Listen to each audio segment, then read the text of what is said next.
আসসালামু আলাইকুম সম্মানিত viewers, welcome back wood furniture বিডিতে। উড ফার্নিচার বিডিটেকের পক্ষ থেকে আবারও আপনাদেরকে স্বাগতম জানিয়ে আজকের একটি নতুন ভিডিও শুরু করছি। আজকের ভিডিওতে আপনাদের সাথে যে বিষয়টা শেয়ার করব, আশা করি আপনারা থাম্বনেল এবং টাইটেল দেখে বুঝে গেছেন।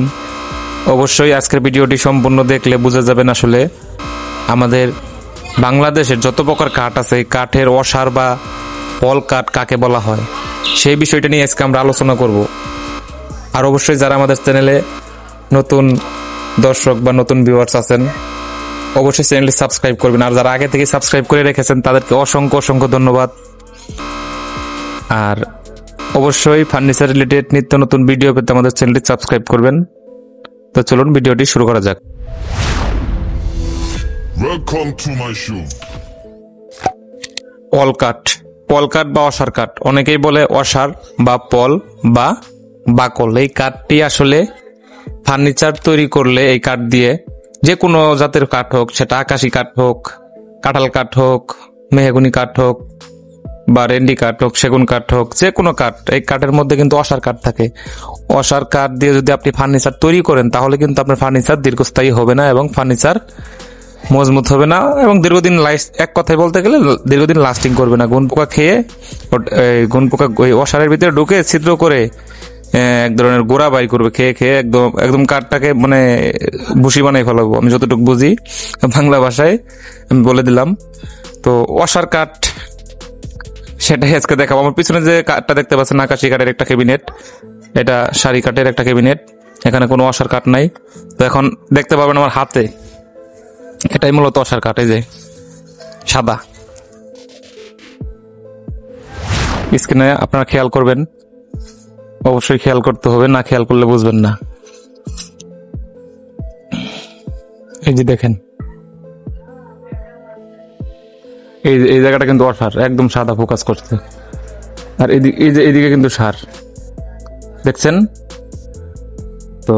অসার কাঠ আপনার মেহগনি কাঠ হোক বা সেগুন কাঠ হোক, আকাশি কাঠ হোক, রেন্ডি কাঠ হোক, যে কোনো কাঠ হোক না কেন, অসার কাঠের কালারই হচ্ছে এরকম সাদা। মেহগনি কাঠের ক্ষেত্রে একটু কম বোঝা যায়, শেকলা শেকলা থাকে, ওরকম কড়া লাল থাকে না। তো লাল, একদম কড়া লাল যেটা মেহগনি, ওটাই হচ্ছে মেহগনি শাড়ি।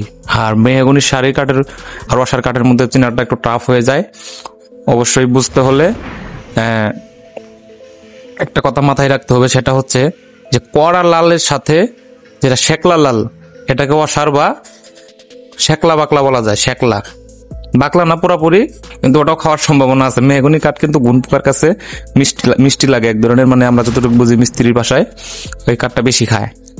আর যদিও পল কাঠ দিয়ে ফার্নিচার তৈরি করেন তাহলে টার্মিনেটর নামক বা ফিনিশ নামক যে কেমিক্যাল, ফুড প্রিজারভেটিভ কেমিক্যাল পাওয়া যায় হার্ডওয়্যারের দোকানে, এগুলো ব্যবহার করতে পারেন। আর আমি রিকমেন্ডেড করব, যদি ফার্নিচার কাঠের তৈরি করতে হয় তাহলে সারি কাঠ দিয়ে বানাবেন।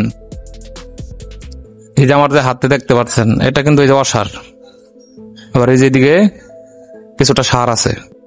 তো অসার বোঝানোর জন্য যেহেতু ভিডিওটি আমাদের, তো অসার বলতে কি বোঝায় এটা বুঝে নিন। এই যে ভালোভাবে খেয়াল করবেন। আবার ভিডিওটি সম্পূর্ণ না দেখে আপনারা বলবেন যে আসলে ভাই ভিডিওতে বুঝতে পারলাম না, তাহলে ভাই এটা আমার ব্যর্থতা না, এটা আপনাদেরই ব্যর্থতা থাকবে। কেননা আমি প্রত্যেকটা ভিডিওই 100% অথেন্টিক এবং 100% সঠিক তথ্য তুলে ধরার চেষ্টা করি। আর আমাদের চ্যানেলে যারা আপনারা পুরান ভিউয়ার্স আছেন, অবশ্যই আমার সম্বন্ধে আপনাদের ধারণা আছে, কেননা আমি দীর্ঘদিন থেকে চ্যানেলে কাজ করে যাচ্ছি ফার্নিচার রিলেটেড ভিডিও নিয়ে।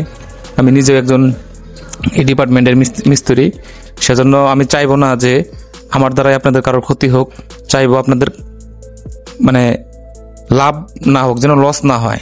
চেষ্টা করবো লাভ করার আর কি, আপনাদের যেন লাভ হয়, এই জিনিসটাই আমি আপনাদেরকে বুঝাইতেছি। জিনিসটা যে বুঝতেছেন, এটি একটা আপনাদের লাভ। যেন কাঠের তৈরি ফার্নিচার তৈরি করতে গেলে যেন না ঠকেন, কারণ কাঠের তৈরি ফার্নিচার প্রত্যেক ফ্যামিলিতে, প্রত্যেক বাড়িতে, প্রত্যেকের ঘরে ঘরেই তৈরি করতে হয়। আমাদের বাঙালি যারা আছে প্রত্যেকের ঘরে কিন্তু কাঠের তৈরি ফার্নিচার আছে, রেডিমেড হোক বা অর্ডারি হোক, যে কোনো কাঠের হোক ফার্নিচার আছে। সেজন্য আপনাদের প্রত্যেকের জন্য ভিডিওটা জরুরি। আপনারা যারা ভিডিওটা দেখে অসার চিনলেন বা বুঝলেন, তারা আপনাদের ফ্রেন্ড সার্কেল বা ফ্যামিলির যদি কেউ কাঠের তৈরি ফার্নিচার সম্বন্ধে জানার ইচ্ছা থাকে, আমাদের চ্যানেলটি সাজেস্ট করতে পারেন বা আমাদের ভিডিওটি শেয়ার করতে পারেন তাদের সাথে।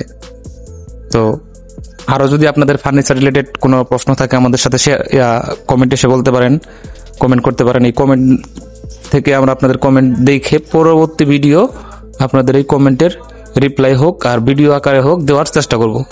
তো আজকের মতো এ পর্যন্তই। সবাই ভালো থাকবেন, সুস্থ থাকবেন। চ্যানেলে যদি নতুন হয়ে থাকেন বা আমাদের ফেসবুক পেজে যদি নতুন হয়ে থাকেন অবশ্যই ফলো এবং সাবস্ক্রাইব করতে ভুলবেন না। আজকের মতো এ পর্যন্তই। সবাই ভালো থাকবেন, সুস্থ থাকবেন। আল্লাহ হাফেজ।